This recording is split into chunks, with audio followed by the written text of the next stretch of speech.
शैतानिर्रजीम बिस्मिल्लाहिर्रहमानिर्रहीम। आज मैं ख्वाजा गरीब नवाज का हिंदुस्तान के सफ़र के बारे में आप लोगों को बताना चाहती हूँ कि जब गरीब नवाज सिंजर में पैदा हुए और बड़े हुए, बड़े होने पर उनको वो बहुत ज़्यादा रहमदिल और लोगों की मदद करने वाले थे। तो जब उनको अल्लाह ताला की तरफ से ऐसा लगा कि मुझे हिंदुस्तान की तरफ जाना चाहिए, तो वो हिंदुस्तान आए।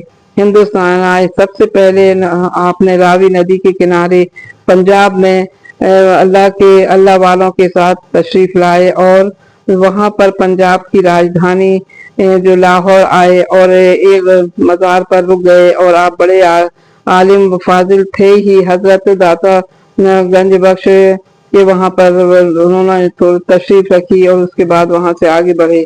आप लाहौर से रवाना होकर पटियाला पहुँचे, जहाँ एक जादूगरनी ने अपने इल्म से ये बताया कि एक शख्स आने वाला है और उसके बेटे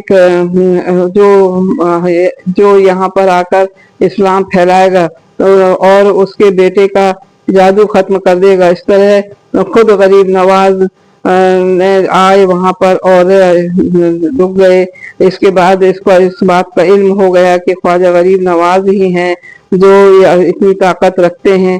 तो वहाँ से वो रवाना और उसने परेशान करना शुरू करी जादूगरनी ने। वहाँ से गरीब नवाज रवाना हो गए।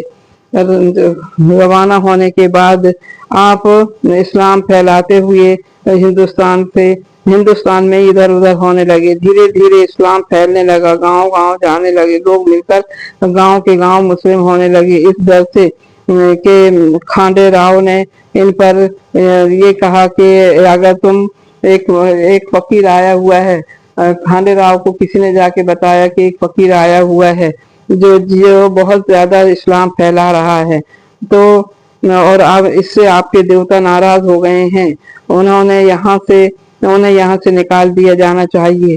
तो ये नहीं तो वो हुकूमत गिरा देगा आपकी और आप यहाँ पर दीन फैल जाएगा। राजा ने हुक्म दिया कि तुम फकीर को किसी तरह से खत्म कर दो। एक आदमी आया और ख्वाजा गरीब नवाज के सामने खड़ा हो गया। गरीब नवाज ने कहा, अब तुम जिस काम के लिए आए हो वो काम क्यों नहीं करते। वो आदमी थर थर कांपने लगा और उसके हाथ से खंजर गिर गया और वो उनके कदमों पर गिर गया और इस्लाम कबूल कर लिया। इस तरह से आपने इस्लाम फैलाना शुरू किया और बहुत लोग मुसलमान होते चले गए। और इसके बाद वो अपने साथियों के साथ दिल्ली बख्तियार काकी के रहमतुल्लाह साहब को वहाँ छोड़कर, दिल्ली में छोड़कर अपने 40 साथियों के साथ अजमेर पहुँचे। अजमेर पहुँचते पहुँचते सैकड़ों लोग मुसलमान हो चुके थे। अजमेर के बाहर एक साइकदार दरख्त के नीचे आप बैठ गए। वहां पर कुछ लोगों के ऊंट बंधे हुए थे। वो लोग कहने लगे कि आप यहाँ से हट जाइए, हमारे ऊंट बैठे हैं। ख्वाजा गरीब नवाज ने कहा, तुम अपने ऊंट यहाँ से दूसरी जगह ले जाओ। वो बोले, नहीं, हम अपने ऊंट यहीं बैठाएंगे। गरीब नवाज वहां से उठ के आना सागर चले गए, वहां अपनी तशरीफ रखे और बोले कि ठीक है, मैं जाता हूँ, अब तुम्हारे ऊंट यहीं बैठे रहेंगे। जब 1 दिन 2 दिन हो गए और वो ऊंट उठे ही नहीं, उनके मालिक के जरिए उठाए नहीं उठे, तो फिर ये लोग दौड़ते हुए भागते हुए ख्वाजा गरीब नवाज के पास आए, बहुत माफी मांगे और बोले कि हमारे ऊंट उठ नहीं रहे हैं। तब गरीब नवाज ने कहा, जाओ, अच्छा, अल्लाह के हुक्म से अब ऊंट उठ जाएंगे। तब वो ऊंट उठे। इस तरह से काफी लोगों पे असर हुआ और बहुत लोग मुसलमान होते चले गए। उनका बहुत बड़ा इस्लाम पे एहसान है कि उन्होंने बहुत ज्यादा इस्लाम फैलाया हिंदुस्तान में आकर।